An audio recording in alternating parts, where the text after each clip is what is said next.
नमस्कार दोस्तों, मेरा नाम नीरज कुमार है और मैं एक बार फिर से हाजिर हूँ आपके साथ आपके अपने चैनल बैंकिंग सिंप्लीफाइड पर। आज हम बात करेंगे एक ऐसे प्रोडक्ट की जिसके बारे में बहुत कम लोग बात करना चाहते हैं। ये एक ऐसा प्रोडक्ट है जिसकी नीड लगभग सभी को है, लेकिन जब परचेज़ करने की बात करते हैं तो कोई भी इसे परचेज़ नहीं करना चाहता। हालांकि अभी रिसेंटली गवर्नमेंट ने अपने कुछ नॉर्म्स के तहत इस प्रोडक्ट को मैंडेटरी कर दिया है। जी हाँ, हम बात कर रहे हैं लाइफ इंश्योरेंस पॉलिसी की। लाइफ इंश्योरेंस पॉलिसी वही प्रोडक्ट जो आपको तब बेनिफिट देता है जब आप इस दुनिया में नहीं होते। हालांकि यह बेनिफिट आपके लिए नहीं है, आपके चाहने वालों के लिए है। ये बेनिफिट उन लोगों के लिए है जो शायद अगर आप कल नहीं रहेंगे तो इस दुनिया में आपके लिए मायने रखते हैं। तो चलिए बात करते हैं उन ऐसे कुछ तथ्यों की जिसके बारे में हमें पता होना ज़रूरी है जब हम बात करते हैं एक पॉलिसी परचेज करने की। तो सबसे पहली चीज़ जो हमारे दिमाग में आती है पॉलिसी परचेज करते वक्त वो ये है कि कौन सी पॉलिसी लें और कौन सी पॉलिसी ना लें। अभी फ़िलहाल मार्केट में इतने प्रोडक्ट्स हैं, इतने सारे बैंक्स हैं जो अपने खुद के प्रोडक्ट्स लेकर के आते हैं, साल दर साल चेंज करते हैं, उन प्रोडक्ट्स को रिवाइज करते हैं, इम्प्रोवाइज करते हैं और हमारे लिए और कंफ्यूजिंग बना देते हैं। ये तय करना कि कौन सा प्रोडक्ट अच्छा है और कौन सा प्रोडक्ट बुरा है। तो मैं आज आपको उन कुछ टॉपिक्स के बारे में बात करूंगा, उन कुछ पॉइंट्स के बारे में बात करूंगा जिन्हें समझकर आप ये समझ सकते हैं कि कौन सा प्रोडक्ट आपके लिए बेहतर है। अब जनरली हम टेक्निकल टर्म्स को डील नहीं करते हैं। जनरली हम नहीं बात करते हैं कि क्या CSR होता है, क्या इसका रिटर्निंग रेशियो है, क्या इसका ROI है, क्या इसका कैश पेमेंट है। हम सिर्फ 3 चीज़ों को जानते हैं। पहला, प्रीमियम, जो पैसा हम पे करते हैं। सेकेंड, इसका डेथ बेनिफिट, कल को अगर मुझे कुछ हो जाता है तो मुझे कितना पैसा मिलेगा। तीसरा, रिटर्न्स, अगर मैं नहीं मरता, अगर मैं सुरक्षित रहता हूँ, अगर मैं एक अच्छा जीवन जीता हूँ तो मुझे एक टाइम पीरियड के बाद जब मैं प्रीमियम पे करना बंद करूँगा तो कितना पैसा रिटर्न मिलेगा। जी हाँ, लाइफ इंश्योरेंस में ये भी एक बेनिफिट है जो रिसेंटली अभी सभी लोग अवेयर हो चुके होंगे। ये लाइफ इंश्योरेंस पॉलिसी ना सिर्फ आपकी लाइफ को कवर करती है बल्कि एक टर्म लाइफ इंश्योरेंस पॉलिसी भी होती है जो एक टर्म तक आपको एक बहुत अच्छा रिटर्न देती है अगर आप प्रीमियम ऑन टाइम पे करते हैं तो सबसे पहले हम बात करेंगे डेथ बेनिफिट्स की। अब किसी की लाइफ उसके अकॉर्डिंग 1 करोड़ की हो सकती है, किसी की लाइफ 10 करोड़ की हो सकती है। फॉर एग्जाम्पल, अगर मैं एक बिजनेसमैन हूँ, मेरे बिजनेस की वैल्यूएशन करीब 10 करोड़ है तो मेरी लाइफ इंश्योरेंस की वैल्यू 1 करोड़ तो नहीं होगी, डेफिनेटली उससे ज़्यादा होगी। तो किस तरीके से असेस करें? ये बिल्कुल सेम तरीका है जिस तरीके से हम नॉर्मली SIPs कैलकुलेट करते हैं, जिस तरीके से हम रिटायरल्स अपने प्लान करते हैं। हम पहले ये देखते हैं कि हमारे महीने की इनकम कितनी है। सपोज आपके महीने की सैलरी आती है 50,000 पर मंथ, आप एक्सपेंसेस बियर करते हैं करीब 20,000 रुपये महीना। 20,000 रुपये महीना ये वो अमाउंट है जिसके बिना आप अपना घर नहीं चला पाएंगे। तो 50,000 में से 20,000 की सैलरी आप अपने घर के एक्सपेंसेस को कवर करने के लिए रख देते हैं और 30,000 रुपये या तो आप इन्वेस्ट करते हैं या फिर आप अपने सेविंग्स अकाउंट में रखते हैं। मैं यहाँ बात नहीं करूँगा कि आप पैसे कहाँ रखने चाहिए, मैं बस ये बात करूँगा कि इन केस अगर आपको कुछ हो जाता है तो आपकी फैमिली को 20,000 रुपये कहाँ से आएंगे। इसीलिए मैं आज बात कर रहा हूँ आपसे लाइफ इंश्योरेंस पॉलिसी की और specifically term life insurance policy की, क्योंकि यही वो पॉलिसी है जो कल को आपका घर चलाएगी जब आप शायद जीवित ना हो। तो कैलकुलेट करने का सिंपल सा तरीका है कि आप अपने एक्सपेंसेस को नोट डाउन करें और एक टोटल अमाउंट लेकर के आएँ। फॉर एग्जाम्पल, आप 20,000 रुपये के एक्सपेंसेस अभी बियर करते हैं, 20,000 रुपये में अपना घर चलाते हैं। आज से करीब 15 से 20 साल के बाद या जब आप सपोज करो कि 50 साल के हो जाएंगे, 60 साल के हो जाएंगे, उस वक्त ये अमाउंट 40,000 50,000 तक भी हो सकता है। तो आप एक ऐसा फिगर लेकर के चलें जो कि आपको लगता है कि इतने टाइम तक आप सर्वाइव कर पाएंगे। अब सपोज करो कि मैं वो पीरियड 20 साल लेके चलता हूँ, मेरी उम्र 25 साल है, मैं सोचता हूँ 45 साल तक तो मेरे को कुछ नहीं होगा, क्योंकि 45 साल तक मैं बहुत सारे ऐसे काम करता हूँ जिससे मेरी लाइफ का रिस्क है। 45 साल की उम्र तक मैं अपने रिटायरल्स प्लान करके बैठा हूँ। मैं उम्मीद करके बैठा हूँ कि 45 साल के बाद मैं रिटायरमेंट लूँगा और ये ऑब्वियस है, जब मैं रिटायरमेंट लूँगा उसके बाद मैं कोई भी ऐसा काम नहीं करूँगा या फिर कोई भी अपना ऐसी एक्टिविटी नहीं करूँगा जिससे मेरी ज़िंदगी खतरे में है। जैसे मैं रेगुलर ऑफिस नहीं जाऊँगा, मैं शायद रेगुलर ड्राइविंग ना करूँ, मैं शायद रेगुलर ड्रिंकिंग ना करूँ। बहुत सारी ऐसी चीज़ें हैं जो इंसान अपने नॉर्मल स्वभाव में बदलाव लेकर के आता है। तो 20,000 रुपये की एक्सपेंसेस जो कि 50,000 हो जाएगी उस टाइम पर जिस वक्त मेरे को शायद इस चीज़ की नीड होगी या मेरे परिवार को इस चीज़ की नीड होगी। अब सपोज करो मेरे परिवार को अपने ऊपर खड़ा होने में, सेल्फ डिपेंडेंट होने में अगले 20 साल और लग जाते हैं। मेरे बेटे की उम्र शायद अभी 5 साल है और मेरी डेथ हो जाती है। मेरी वाइफ के पास मेरी पॉलिसी है जो टर्म लाइफ इंश्योरेंस, जिसका मैं प्रीमियम पे कर रहा था। मेरे एक्सपेंसेस 20,000 रुपये महीना थे। अभी जब तक मेरा बेटा बड़ा नहीं हो जाता, 15 से 20 साल का नहीं हो जाता, जब तक वो अपने एक्सपेंसेस खुद से बियर करना नहीं शुरू कर देता, तब तक तो मुझे मेरी फैमिली को सपोर्ट करना है financially, whether I still be there or not. तो मैं क्या करूँगा, अपने एक्सपेंसेस को कैलकुलेट करूँगा और एक मोटा मोटा अमाउंट लेकर के आता हूँ। जैसे कि सपोज मेरे को 1 करोड़ का अमाउंट चाहिए। 1 करोड़ का अमाउंट वो अमाउंट है जो अगर शायद मैं ना रहूँ तो मेरी फैमिली को फिनेंशियली सपोर्ट करने के लिए और उनके सर्वाइवल के लिए इनफ होगा। अब जो भी पॉलिसी मैं परचेज करूँगा, मैं पहले ये परचेज करूँगा, ये चीज़ इंश्योर करूँगा कि वो पॉलिसी मेरी 1 करोड़ तक का सम एश्योर्ड कवर करती हो, वो पॉलिसी 1 करोड़ तक का मेरा बियर करती हो अमाउंट। तो अब सेकंड चीज जो अब मेरे माइंड में आती है वो आती है प्रीमियम, कि 1 करोड़ की पॉलिसी में ले तो लूँगा लेकिन उसका अमाउंट भी तो बड़ा होगा। अब अमाउंट कैसे डिसाइड करें कि कौन सा सही है और कौन सा गलत है? तो इसके लिए सबसे अहम चीज़ जो मायने रखती है वो लगती है आपका कवर और आपका टेन्योर। यदि आपका टेन्योर ज़्यादा है तो हमेशा प्रीमियम अमाउंट कम होता है। बट यदि सपोज करो मैं लाइफ इंश्योरेंस पॉलिसी परचेज करता हूँ 40 साल की उम्र में, तो मुझे प्रीमियम ऑब्वियस सी बात है एक 25 साल के लड़के से ज़्यादा पे करना पड़ेगा, क्योंकि वहाँ पर मेरा टेन्योर कम हो रहा है, वहाँ मैं कंपनी को पैसा कम दे रहा हूँ मेरा सेम अमाउंट को कवर करने के लिए, सिक्योर करने के लिए। थर्ड एस्पेक्ट जो हम बात करेंगे दैट इज रिटर्न।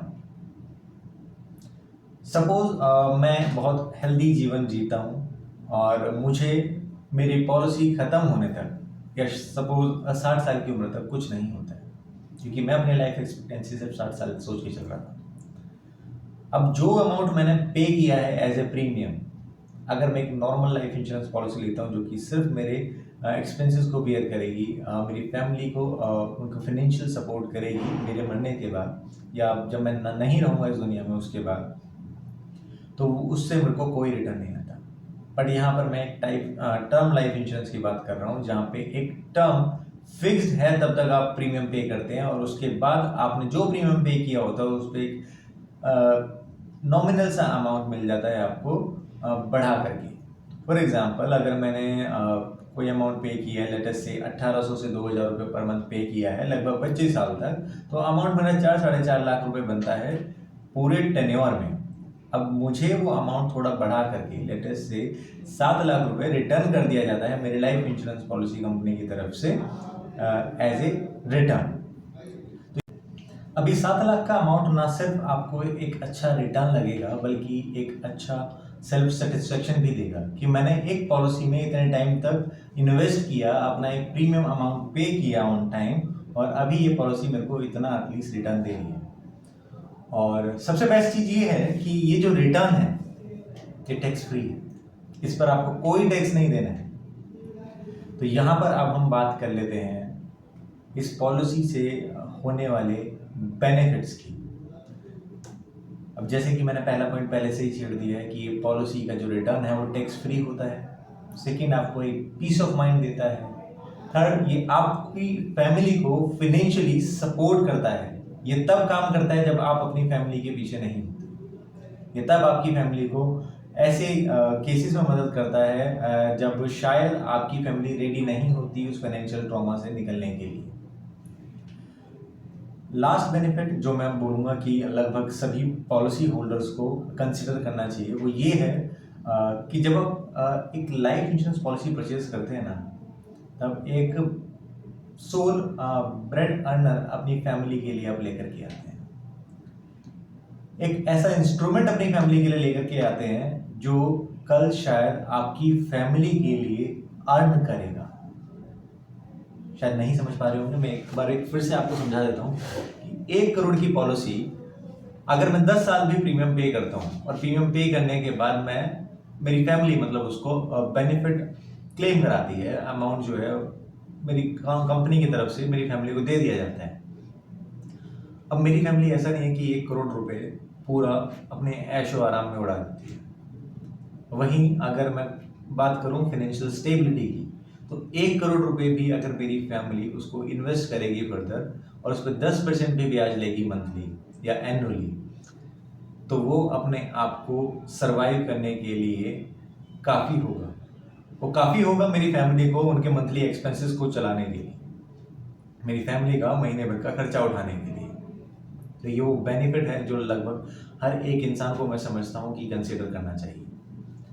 अब बात हमने कर ली प्रीमियम की, बात हमने कर ली डेथ बेनिफिट्स की, बात हमने कर ली रिटर्न की। अब सवाल ये पैदा होता है कि मैं इंटरेस्टेड हूँ इस पॉलिसी को परचेज करने के लिए, लेकिन ये चीज़ तो मेरे को बाकी सभी पॉलिसीज दे रही है ना। ये चीज़ें तो लगभग हर एक पॉलिसी के साथ जोड़ के दे दिया जाता है। जब कंपनी एडवर्टीजमेंट भी करती है तो एक बड़ा सा रेशियो होता है क्लेम सेटलमेंट रेशियो, जो कंपनी ग्लोरीफाइड करती है। अब ये है क्या, तो आपको एक छोटे से एग्जांपल के तहत समझा देता हूँ। क्लेम सेटलमेंट रेशियो बेसिकली होता है क्या है कि नंबर ऑफ केसेस जो कंपनी के पास आते हैं उसमें से कितने केसेस ऐसे हैं जो कंपनी ने पे किए हैं।